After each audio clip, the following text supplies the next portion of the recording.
Well, I played Doug Collins, and he's this like very gentle, spiritual, like very socially awkward, kind of eccentric brother of Leslie Bibb, who plays my sister. And it was a great. I had a blast playing this guy. I loved how strange he was and innocent and childlike. At that point, I had been working with him, like the one-on-one scene when I played the flute with him. That was like 2 weeks into shooting, luckily. So I felt comfortable with him at that point. But he's a very like collaborative, creative person. So he sets the tone for a good environment. Yeah. Her family is Sicilian, and she knows that world. She understands that world. She's really funny. She's a great writer also. So she was giving us like really good improvised lines, like from the cameras, and just a perfect collaborator for this. And I actually hope I get to work with her again soon. I really hope I can. Well, my mom is a big Sex and the City fan, so when she found out that Kim Cattrall was my mom, she freaked out. It's like a good like bring your family movie. It's really lighthearted. It's really funny and emotional. Like I got teary-eyed and stuff, and it's just it's a beautiful movie. And they don't make a lot of these comedies. So like to get your family out and go to the theater, it's like I hope that comes back more, and I hope this movie can bring that. Yeah, so I play this off-the-wall, preppy kind of jerk named Lucky, who is the brother to Leslie's character, who Sebastian is trying to propose to, and I don't make it any easier for him. Yeah. Total group effort. Bob sets the tone, and not in like a overbearing way, in a way where like everyone can relax around Robert De Niro, where he's like, it's not a big deal. Let's just do what we do. Let's have some fun. Yeah. I mean, this is the kind of movie you can take your kids to, your parents to. Like, it's a family movie. It's funny, and get out there and see it in person and laugh with other people. I feel pretty good. I feel excited to be in Sebastian's hometown. I feel like he sort of reps Italian, but you can always hear the Chicago accent in there, so I think this is as much a part of him as the Sicilian, so I love being here. Well, Sebastian is a guy who really wears his heart on his sleeve. So he talks so much about personal experiences that it really kind of, just had to really ask him questions about his father to find that he already has the funny, but underneath it all, there's so much heart that it comes from, of like family and his heritage and everything. So really it was kind of just asking him about his life and sort of building the funny on top of the heart that was already there. With Robert De Niro coming into this movie, it was just insane, because I think we all have a parent that's a little bit annoying or a little bit, can be on our case, but it's never been one of the greatest actors in the world. So when you have Robert De Niro playing a version of Sebastian's father, who is kind of coming at you with some intensity, it's like multiplied by the most charismatic man I've ever seen on camera. So it's almost like I would be watching from Video Village and both scared. I literally cried in the emotional scenes watching this man act. So it's really like having a parent played by the best actor in history is both amazing and also a little bit scary. I really feel like we got so lucky with this cast, just because every single character that we imagine, every person that came into the movie really brought their own unique spin on characters that we were imagining. And I've seen some of the comments already that are saying that they really applaud us for not, making typical waspy family, but really bringing heart to those characters. And I felt like everyone came into this with such a unique and identified with the character, but then brought it to a level that made it jump off the page and not become just some superficial written character, but actually a real human character that different people from different parts of the world can connect with. I feel so lucky that we get to do this with a live audience. Obviously, the last couple years have been crazy, and for everything to come to fruition, to be able to watch it in Sebastian's hometown with all of his real fans, and myself included, I just can't wait to get in there and see that Sebastian is more than a comedian, he's also a movie star. I think we feel like it's a full circle moment, This is where Sebastian started doing stand-up, and this is where he grew up, and he's played this market a bunch of times, selling out the United Center, doing record-breaking numbers, and here we are back home with his first feature film that he wrote and stars in. I think we knew that this was a story that was going to resonate, because we saw in his stand-up that this immigrant American-Italian story really resonated with people. He talks a lot about nostalgia. He talks about a time when things were better and you were closer to your family. And we felt that there was an audience that really craved wanting to see a comedy that had a lot of heart in it. And I really feel like About My Father is a love letter that Sebastian wrote for his father. Well, De Niro, he worshipped De Niro as a kid, as obviously many people did. I think what's interesting is, you know, he got to work alongside of him in The Irishman with Martin Scorsese, and then when we went and he did all the film junkets and press junkets and everything with him and Bob, and they really became friendly. And I think once he saw the script and saw the heart it had in it and knew Sebastian's work ethic, I think he knew that it was a good combo to come along. But it's certainly a dream come true for all of us. There was no other choice than Laura Terruso for this job. We met every big director, and she came in with heart and heritage and a story and a point of view about it that nobody else even came close to. I think it's really meaningful for Sebastian, who's a Chicago boy and a Chicago comic, and it's such a integral part of his comedy to premiere this movie for him here, and I think it's great. I play Ellie, who is loosely based on Lana, his wife, who's now his wife, and they were dating. And I don't know, I love Sebastian. I knew when I'd met them because Sebastian worked on Tag with me, and I'd met he and Lana briefly at this party, and I could tell immediately like they had this great connection, this great chemistry. So that was really important for me to bring into the relationship with Sebastian and I. We started filming. Everything. I mean, I remember I met her. I'd just flown back. I was in Australia working. I flew back, and it was my first in-person meeting. It was like 2021, and I was like hadn't had an in-person meeting, and I met her, and we had a 3-hour meeting, and I was like, oh God, she's great. And it really kind of made me I really wanted the movie then, because I was like, she's so cool. And it was great to see this young woman who was Sicilian literally be like, Bob, I need you to do this. And she was so confident. You know, it's Bob De Niro. So he's like he's an icon. It's like one of the greatest living actors, and she was so great, and he trusted her and supported her and loved her. We all did, and so I'm really proud. She's a badass. Everybody get your ass back in the movie theater. It's not, you can see a movie at home, but seeing a movie in a theater, in an actual brick and mortar with like surround sound, with a big screen, it's better than your surround sound at home. It's better. I saw it for the first time in a movie theater, and it just is better. It's better in a movie theater. Get some popcorn. Get a Coke soda. Sometimes they sell beer. Have a beer if you can. Enjoy it.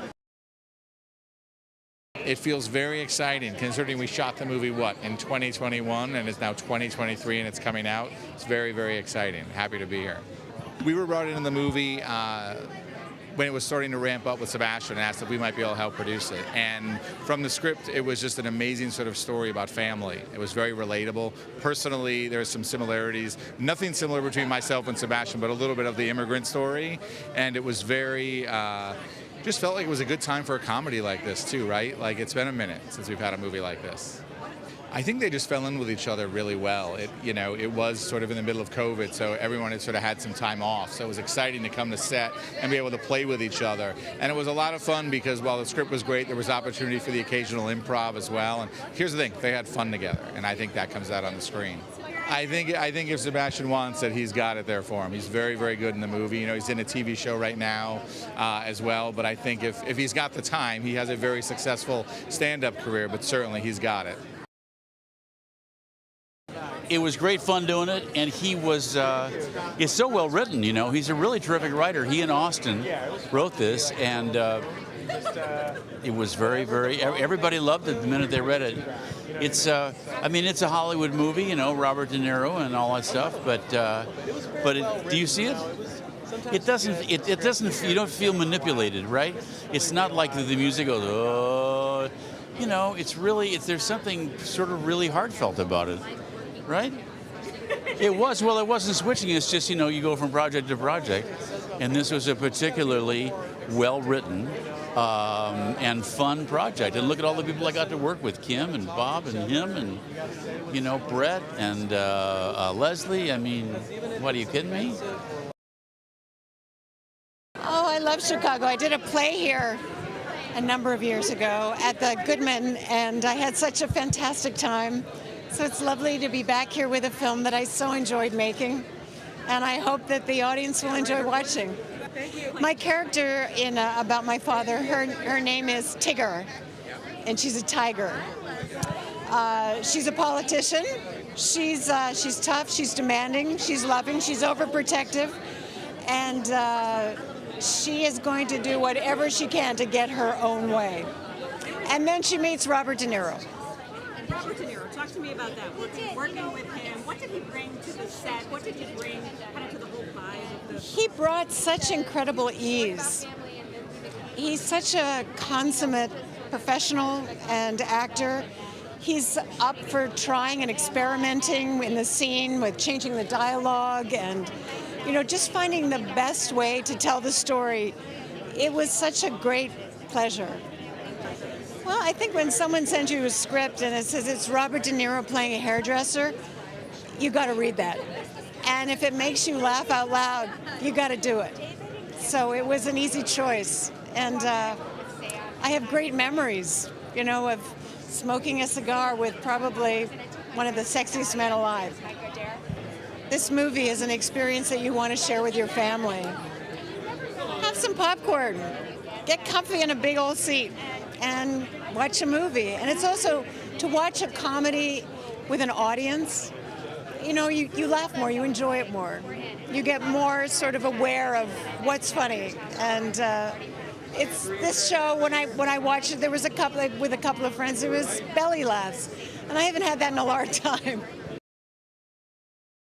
It was so incredibly personal for me because when I read the script, I was like, I have to direct this movie because Sebastian's father is a Sicilian immigrant. My mother is a Sicilian immigrant. And so when I read it, I just immediately felt such a deep personal connection to the characters, the world, the story, and I knew I had to direct it. So I worked with an incredible casting director named Amanda Mackey, who has since passed away. This was her last film, and we put together the most incredible cast I could possibly imagine for this project. Everyone was just in their perfect place, and working with them was such a joy. And so on set, we just were able to have fun and improvise and find the scenes as we were filming, and it was all led by Mr. De Niro. So I feel really, really fortunate to have worked with a cast of this caliber. I mean, there are no words. Like, he is a legend for a reason. He is incredibly gifted at what he does. He's so collaborative, and he really trusted me, and I'll never forget it. It's the opportunity of a lifetime. Well, he had asked me to read the script. I read it. I liked it. We had a reading, and I liked the director, Laura Terruso. Between Sebastian being from his background and Laura Terruso, her background in New York, I knew that I'd be in good company as far as what this was about and this cultural setting, if you will. And that was it. So I decided to do it. Good. He was great, and I knew, on his script, his story, it's a personal story with his father, would be special. Well, he helped me with all, when we had to block the scene, he'd help me, show me what I have to do, and we'd figure out the dialogue in the scene and what the activity would be. He'd give me, and then when we kind of had an idea, he would show me, okay, this is what you do, blah, blah, blah. So we just figured it out and rehearsed it and shot it. Not advice at all. We just went through a script. I was going through the script. Some scenes we were supposed to do some phrases in Italian. He wanted to know how to say it, and he wanted to get it right. So he used to call me Sometimes he called me at home. I went back at home and he used to call me, repeat I said, I send him a video with me saying it. Then he used to call me, a couple of times. He was in New York. He went to New York a couple of times. He used to call me, and I says, "Can I talk now?" At that time, I was eating pizza. I said, "What are you doing?" I said, "I'm having pizza." And he says, "Oh, is there a bad moment?" I said, "Why don't you give me a call?" But 15 minutes later, let me finish my pizza. And he called me back. He was very gracious, though. Very. I love that. I was teaching him. He wanted to know. It was a scene in a 3D salon supposed to be doing highlights. And he's so particular about it that I had to show him. He wanted to see how it's done. I was showing him, and he said, "Get out of the way now. Let me do it." I said, "Okay, go ahead, do it. Be my guest." And he did a good job. He really is so particular. I always believed that he could do. I mean, he has the talent to be a comedian. And when he came to California, the first thing as a parent is I told him, I says, "How long are you going to stay there?" And he said, "If I tell you, Dad, now, I'm defeated already." So he has the talent, his perseverance, stamina. A lot of times he got rejected, whatever, but he stick around. And so now I figure there's nothing can stop him.